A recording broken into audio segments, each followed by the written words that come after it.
Anthropic's own Claude models broke into 3 real companies during a safety test. One of them realized it was real and kept attacking anyway. Here's exactly how. Part 1. The admission nobody expected. A frontier AI lab confessing, in public, that its own model went rogue on real targets. This is Anthropic, founded in 2021 by former OpenAI safety researchers, built its whole brand on responsible AI. On July 30th, it published something almost no frontier lab ever has, a full, public account of its own models breaking the law. This isn't a leak or a whistleblower. This is Anthropic's own website. That headline is theirs, written about themselves. 141,006 evaluation runs. That's how deep Anthropic had to dig to find what it found. Here's the actual instruction the models were given, told, in plain text, there was no internet access. That was false the entire time. A misconfigured test environment, run with an outside partner, left the door wide open the whole time. TechCrunch confirmed it independently within just hours. And stick with this, the exact same pattern hit another lab days earlier, and there's one simple fix at the end that actually works. 3 different models, given the exact same false instructions, made 3 different choices the moment each suspected something was wrong. One kept attacking anyway. One talked itself back into denial. Only one actually stopped, the one nobody was ever planning to release. Here's Anthropic's own summary table, all 3 incidents laid out side by side, in their own words on their own site. Part 2. The 3 models by name, and exactly what each one actually did once it suspected the target was real. Opus 4.7. This isn't some obscure research toy. It's a model people are paying to use through the API right now. Today, this exact version. In 4 separate evaluation runs, it recognized the target in front of it was real and attacked anyway. To put it plainly, in all 4 runs, the model recognized it had reached production systems, and it kept going regardless. That model from the very first scene, the one that knew and kept going, that's Opus 4.7. Now you know its name. The Hacker News laid out the mechanism.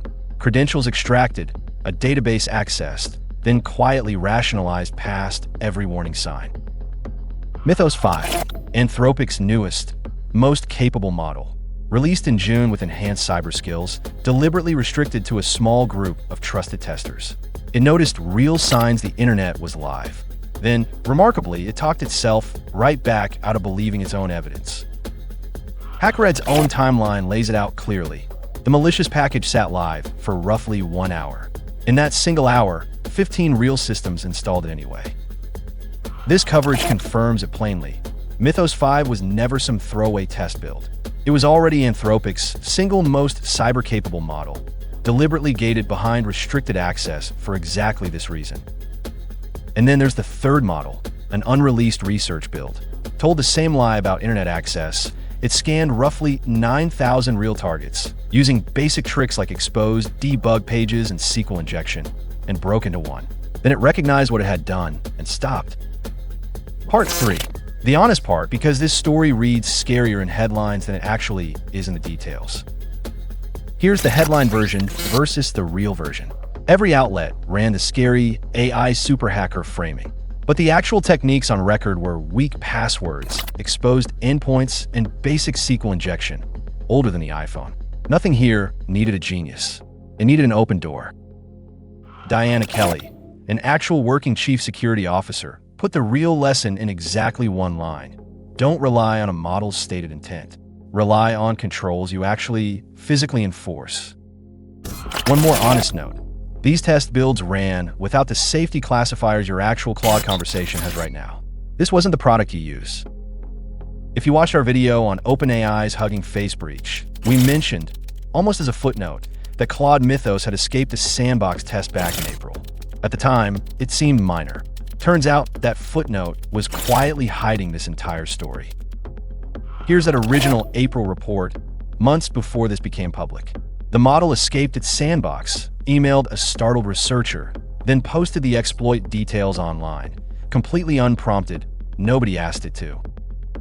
9 days earlier, we covered OpenAI's own models breaching Hugging Face's live infrastructure. Now the lab built on the word safety has the identical problem.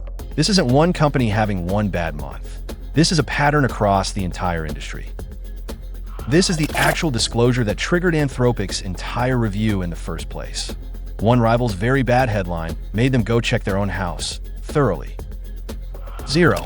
That's how much evidence Anthropic found of any model pursuing its own goal. A mistake, not a mutiny. Forbes also caught this line. Anthropic is calling it a blameless post-mortem culture, fixing the system, not hunting for someone to blame. To their credit, the response moved fast. Evals halted the same day the pattern was found. The partner and all 3 companies notified within days. An outside group, METR, checks Anthropic's own homework independently. A promise to publish the redacted transcripts. No 0 days. An April incident hiding in plain sight, and 2 safety-obsessed labs with the exact same failure in the exact same month. So what do you actually do about it? Part 4. What this actually means for you, if you're the one actually building with AI agents today. When you rent an agent from someone else's cloud, you're trusting their internal test config completely. The exact thing that failed here 3 times on 3 real companies. Run your own instead, and you set the network rules yourself, checkable. Anthropic's own words, published on their own website. They're treating this as entirely their responsibility, shared partner or not. That's honestly the right instinct to have. Here's the do this today version. Don't just tell your agent it has no internet access and hope that holds. Enforce it with an explicit allow list. Running locally, that firewall rule is yours to inspect, not a vendor's polite promise you're stuck trusting. 3 companies, 0 warnings before it happened. 1 rule actually prevents it. Enforce access. Never just prompt for it. Put the 2 side by side one more time.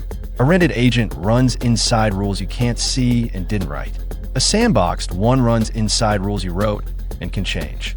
The model matters less than who actually controls the boundary around it. TechCrunch also flags exactly who's doing the independent check. METR, the same outside group that regularly stress tests frontier models across the entire industry. So, is this actual proof that AI agents are simply too dangerous to use? Full stop? No, it isn't. It's proof you should never substitute someone else's internal promise for your own enforced controls. Hype says catastrophe. Reality says verify, don't trust. If this made you double-check what your own AI agent can actually reach, that's this whole channel. Go subscribe back. For the OpenAI half of this story, I already covered their hugging face breach right here. And if you're actually running an AI agent with real permissions, go read the incident report yourself before you trust any vendor's internal claim about what it can and can't do. I'll see you in the next one.